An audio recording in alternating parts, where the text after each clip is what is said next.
Welcome back, everyone. Welcome back to another month, another edition of the Fire Cup number 6, Group A. I'm, of course, your VIP. With me, I'm joined by these amazing players, by the people in chat, by my plushies as well. Welcome, one and all, to our third broadcast of the day, or I guess our first broadcast, depending on how you look at it. It is 3 a.m.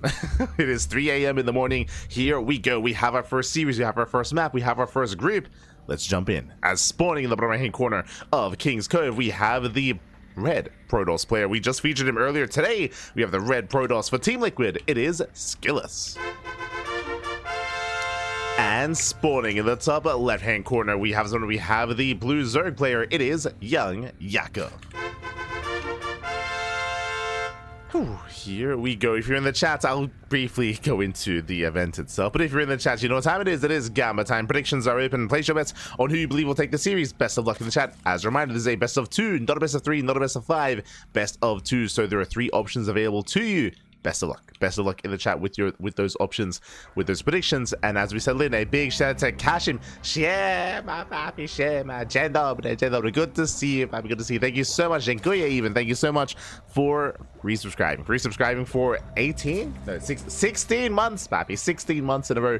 That's a lot of months. That's a lot of months of support. Thank you so much, Kashim. We always appreciate the support. Big shout out to Kashim, of course, as he is a pillar of the Polish community and StarCraft in general, with a League Elect, with Wikipedia, with the Polish scene as well. Admins, events, does a lot of work behind the scenes. Much love to Kashim as we are settling into our tournament, into the Fire Cup.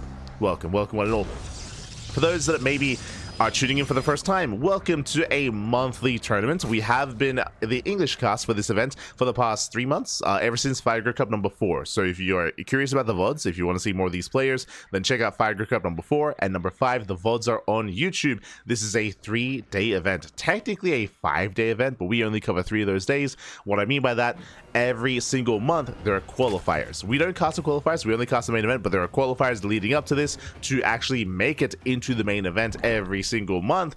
And then we have a 3-day event over the weekend, where today is Group A, tomorrow is Group B, and then after that is the playoff bracket. So Friday, Saturday, Sunday, 3 days straight every single month of Fire Cup action, featuring the CIS region as residency or citizenship requirements are enforced.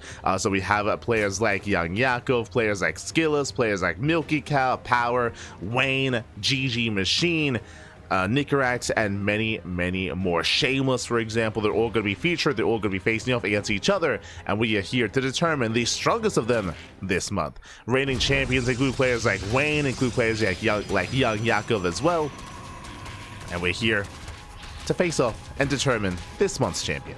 Let's go. Let us go. For the time being, welcome to Group A. So, as to kind of reiterate, today is Group A. Group A does consist of 6 players. 6 players, round robin format, best of 2s. Every player will play every other player in the group, and we can indulge ourselves in the group after this series. We'll first focus on our first best of 2, and then we can jump into the group and look at the upcoming matches ahead of us here as we settle into our ZVP. Standard opener so far, Stargate opening into a Void Ray. Hello, Skillous. What's going on? We have a Void Ray opener here out of our red Protoss. With this, our goal is to gain map control, to hunt down the overlords, to deny vision, to keep YoungYakov in the dark, and to potentially hide some tech. Doesn't have to, but we could potentially hide some tech here in the main base and rush into a different direction. Meanwhile, YoungYakov hatch gas pool into a third base. Standard opener here out of the Zerg player, just droning up as we speak. And welcome one and all to King's Cove. King's Cove is our map of choice. Very defendable on 3 bases, but that is a fast oh my, YoungYakov, calm down. that is a sub 4-minute lair. That's 345. I want to say 345 lair timing here at YoungYakov. Very fast. With this, the goal I would imagine is to rush into Hydras, to go for a very fast Hydra based army. Otherwise, we could see something crazy like a Nidus worm, but alas, no extra gases. No extra gases here, and YoungYakov, he's droning up, so most likely this is for a Hydra rush. You can get away with being greedy like this, whether it's being greedy economically or being greedy tech-wise. The reason why you can get away with greed on King's Cove is because, one, this is the 3rd largest map of the map pool. Very large map, very long rush distance by ground, and very defendable on 3 bases as well, so it's quite difficult to punish a player this early on. SKillous is being active, that is true, with the Void Ray, but we'll see what he can get done. As behind this, we have the standard follow Twilight Council on the Forge, everything looking as it should be. Skillous does poke up the ramp, but alas, the Queens are keeping up. Lings are also out, and YoungYakov, he is in position. He's going for the Nidus. Let's go. Oh my god, he's going for a Link Queen Nidus all in here. I assumed because he was droning that he was going to be calming things down, but no, he is committing. Overlord does fall. Queen getting caught out. So SKillous, he does pull away for the time being, but YoungYakov is going for the all-in. He does have a Link here on the right-hand side. He has Links moving out towards left as well. It's going to be full-on all-in here for YoungYakov before SKillous can settle into his 3-base economy. YoungYakov, he is here to knock him down. Now, YoungYakov hitting workers at 39. He does not take any gases here in his bases. Just the one gas geyser to afford a Nidus. And we'll see if YoungYakov can sneak by undetected. We'll see if he can. There it is. Nidus from into the main. Ooh, and SKillous, does he notice? He does. He warps in reactively. He's going to be racing back home with his army. The Oracles, they make a beeline for the main base. And Nidus, is it going to finish? It is. It's going to finish up, but will it matter? The poise have been pulled. Nidus down to half HP. The transfuse. Oh my god, transfuse just in time. Oh no! Oh my god, just barely in time. Does transfuse, but the Queens are left exposed. Lings, they do flood out in time. The Oracle goes down. One of them does fall. Oh, my apologies. One of them does survive, actually. And Lings, they flood in towards the third base. Backup Nidus is shut down. Creep is spreading. Queens are trying to hold their own. Boys are being pulled. These Queens are on, they're on their own. They're isolated. And these Queens, they should go down at the same time. Lings, they break through the third base. They at least try to. SKillous, he's all over this. He shuts down the Queens. Queens, they fall one after the other. Make sure the Nidus Storm does not finish. There's a shield battery. The Stalkers, they hold their own. And YoungYakov, the all-in, is failing. I mean, does kill 16 probes? True. Probes are going down. But alas, SKillous holds. SKillous, he does hold. Jeez, look at the minimap. Oh my god. It's like a giant line of blue here. That's very aesthetic. As YoungYakov, he does rally across the map, does make a beeline towards the third base. No shield battery. The cannon is going to go down. Once again, Nidus into the main base. YoungYakov, he is not stopping. He's not stopping. He's not slowing down. He still commits. Do we have any more Queens? Just Lings. Just purely Lings at this point. Nidus goes down. Third base survives. The boys, they were pulled away in time. SKillous, he saves the workers. And with this YoungYakov, he's droning. He's droning up as heavily as he can. Gases are on the way. Evo chamber for +1, most likely into Hydras. And we need to take a moment here to take stock. As we bleed out free Links. Links, there we go. Links are going down. Behind the SKillous, he's in a better position. The reality here is that SKillous, first things first, has an equivalent probe count to YoungYakov, except SKillous has been mining more for longer, as he has been able to maintain a higher worker count for a longer time. Likewise, third base survived. Third base did survive, and YoungYakov, he's double expanding. He has to catch up. He is behind. He has to catch up, getting a fourth base, getting a fifth base. YoungYakov, he has a lot of catching up to do. He needs more time. The problem, though, is that SKillous, he has +1. He has Blink. He's getting into charge, getting to +2, or I should say getting to 1-1 upgrades, gateway explosion. SKillous, he should be hitting. He should be moving out. He should be striking before YoungYakov stabilizes. That is also why YoungYakov going for another Nidus. Like, he has to do whatever he can to keep SKillous at home, because if he doesn't, then SKillous is going to snowball out of control. Lings are racing across the map, but again, this is not really designed to get damage done. It's all about keeping SKillous busy. All about keeping Nikita here on the back foot. We'll see if he can. Now Ling's being forced back. SKillous has to move out. Behind this, do we have a Robo? I believe we do not. Yeah, no Robo, no Warp Prism, no reinforcements, just warping in back at home, old school. To move out across the map. YoungYakov, he is still just at 3-base saturation. Nidus back into the main. SKillous, he does leave Stalkers in position. Lings, they try to slip in, but the wall is solid. And here comes SKillous. He's pushing. May not have a Robo, may not have Warp Prism, but he has a Proxy Pylon instead. Here we go. 3-base all in, no gases. How many gateways? 8. 8, soon to be 9. So it's going to be a 9-gate at 3-base all in out of SKillous. And this is going to hit like a truck. What is it to defend? Purely Ling. Purely Ling. There are Hydras on the horizon here, but for the time being, purely Ling here from YoungYakov. There are Oracles to support. Stasis traps as well. Lings, they come in to bait out the Stasis. Not bad. They also come in to shut down the Proxy. Oh, good. As Stalkers are going to get surrounded. Oracles, they do a lot of support here from the sky. They shut down the Lings. Lings going for the pylon. And SKillous, as you notice, he does. Does most in time. There's the warp in. And YoungYakov, you can see him just crumbling in supply.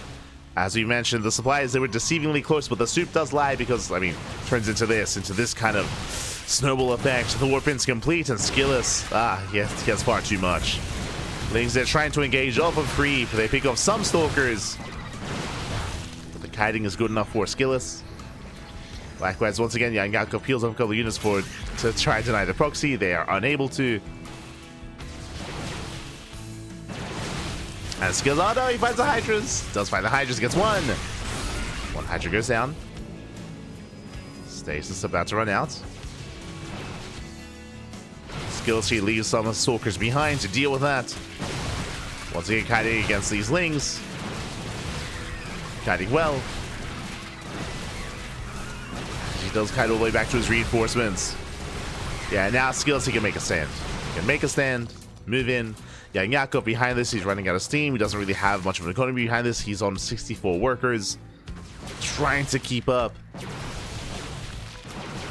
But the Zealots have arrived. We can see YoungYakov going for a massive link counterattack. Back at home, there is site defense. There's cannons, shield batteries, SimCity.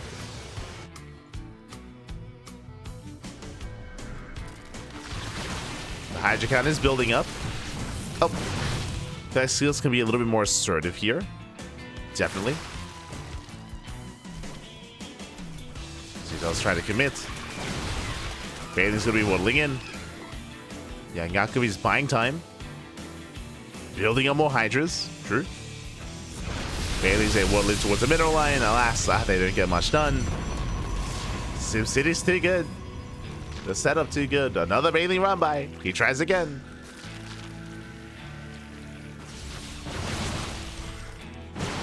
And again, SKillous, he just hasn't really been trading too much for the past minute or so.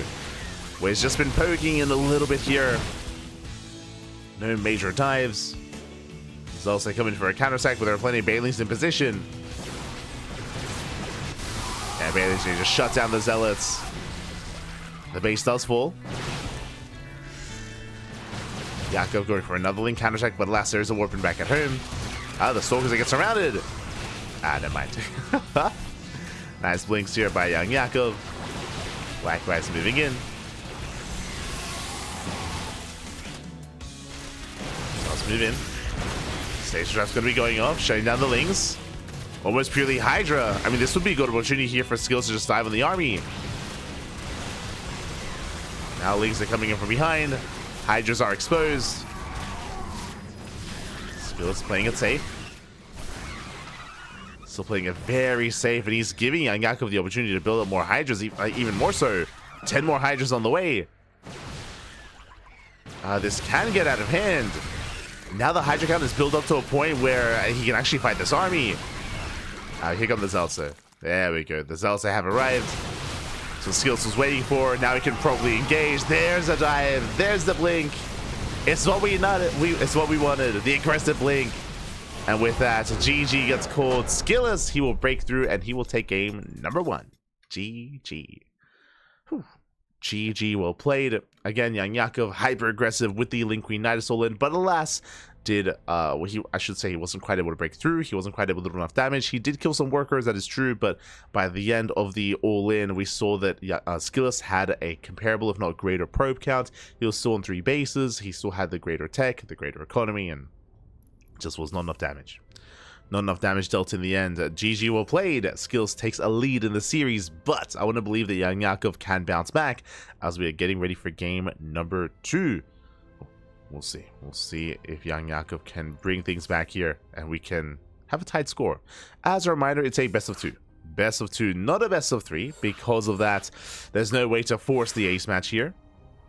Ooh, and I'm a little bit shocked by the map choice. I mean, I should say I'm a little bit shocked that I made it through the vetoes here. Game 2 is going to be on Frostline. Let's go. Going to be loading into Frostline here for Game 2. A map known for favoring aggression. Here we go. Oh. Oh, good. Good.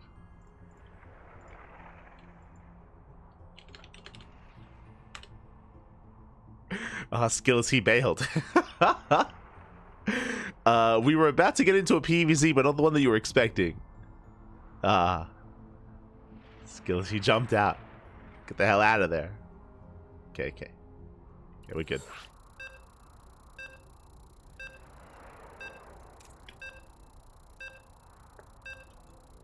Getting into game 2 here.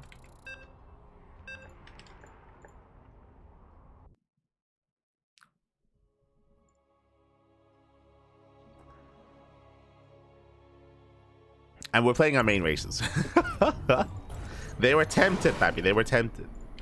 And here we go. Spawning in the bottom left-hand corner of Frostline, we have the red Protoss player representing Team Liquid, leading the series 1-0.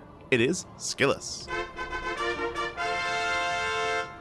And spawning in the top right-hand corner, we have his opponent. We have the blue Zerg player. Whew, down in the series. We'll see if we can tie things up. It is YoungYakov. Catching with the chat. Praise Tossa. Hello, Iron Ring. Hello. ¿Qué tal? ¿Cómo estás? Bienvenidos, bienvenidos. Again, SKillous, he's favored to make it out in first place in this group, but there are definitely some players like, I would say, YoungYakov, who can contest against that. Who can definitely contest. Game 1, I don't think was really too effective just because it was a failed all-in, so YoungYakov, he fell behind from the beginning after it did fail, of course, and he was just trying to claw his way back in. Wasn't quite able to do so. SKillous, he responded with his own 3-base all-in instead, just to knock YoungYakov down before it could really stabilize. Here in Game 2, I do believe, though, that aggression is going to be favored, and we could see another committed play out of Yakov. Also from SKillous as well. Here we go. Now, the reason why I say that as we load into game number 2 is that the map is large. True, the map is big, it's large, it's massive, it's huge. But the bases are exposed. The bases are very spread out, they're very wide open, very vulnerable as well. So if we were to be aggressive on a 3-base economy, just under a 2-base, or more than a 2-base economy, then we could see players like YoungYakov or SKillous take advantage of that and overwhelm and try to snowball out of control. Whether it's a 3-base all-in with 8 gateways, like what SKillous went for in the previous game, or maybe like 3-base Ling Hydra all-in out of YoungYakov, can be viable. But we'll see. We shall see.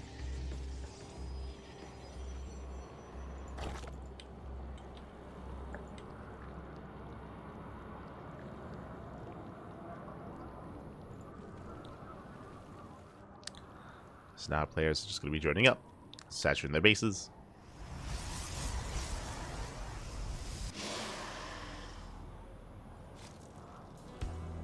Going to be saturating. We have our take of choice, Stargate opener, which again, it's what we expect. You know, standard opener, Stargate into a 3rd base, into +1 and blink. Don't really expect SKillous to mix it up too much here, especially against YoungYakov. Maybe against some other opponents, but for now, just calming things down. Really, our eyes are on YoungYakov. Now, as a reminder, last game, what did we see? We saw a 3:45 lair timing. If you recall, initially I was like, oh, maybe he's going to be rushing into Hydras. I assumed that he would need a 2nd gas geyser for a Nidus all-in, but not just off 1 gas. Ling Queen Nidus all-in is what YoungYakov went for in the previous game. This time is pulling out a gas, getting into Ling speed, and we'll see where he goes and takes us from here. Again, I'm assuming that he's going to be at least getting up to 3-base saturation, but again, YoungYakov may have something else in store for us. May have something else. Behind this earlier Eva chamber into early +1. Already a sign of things to come. That's YoungYakov. He's going to be spending his gas here on +1 melee, not on early lair. So this is going to be +1 melee into most likely Ling Hydra as a composition. With early investment into Lings.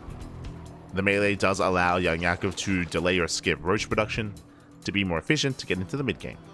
There it is. Melee is on the way. Meanwhile, SKillous is taking his 3rd.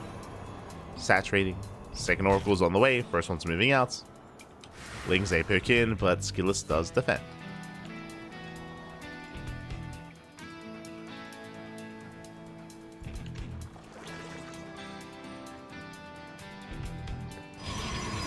Ooh, meanwhile, that is an earlier Twilight Council. Okay, you have my attention. So I assumed it was going to be a standard opener, and it was. It was Stargate into a 3rd base, but the follow-up very different. An earlier Twilight Council into Gateway Explosion into what? Most likely Glaive Adepts. I'm feeling Glaive Adepts here from SKillous. This could be early Blink. Could be early Blink, delayed upgrades into early Stalker Aggression. But I want to believe in the Glaive. Show us what you got. You have more Gateways. Ooh, Blink. Okay, it's going to be early Blink. Okay, it's one of the two. Now, basically what this does here, one, it doesn't scale as well into a later game. As you can imagine, what we saw in the last game, no Forge. No Forge, no +1, so delayed upgrades here for SKillous, but very early Blink, so he can reinforce with extra Stalkers, he can push out, he can try to threaten the specifically 4th base and try to force a cancel or even a kill at the 4th, and keep pushing from there. Meanwhile, YoungYakov going for a Bailey Nest, going into Ling Bane with melee. We'll see how they do compared to each other. As creep is receding. Lings are moving out. Queen's at Welling across the map. We're going for the all-in. YoungYakov, he's not droning. He's not droning up. He does cut workers here at 44. Bailings are morphing in, and we're going for the bust. But again, Blink, because Blink is so fast, Blink is going to be done in the middle of the fight. In the middle of this big engagement. That is the advantage here of this style from SKillous. This Blink is so much faster than normal. Queens are waddling in. Oracles ahead for, or they can set up stasis traps.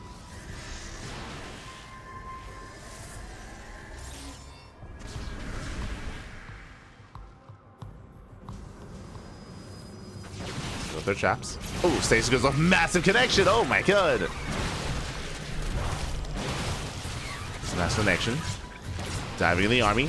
Bailey's well again. Yeah, the army gets completely shut down. GG gets called, and SKillous will take the series at 2-0. GG. Feel stasis. The stasis was brutal, and with that, YoungYakov didn't even take the fight. I mean, there was nothing he could do.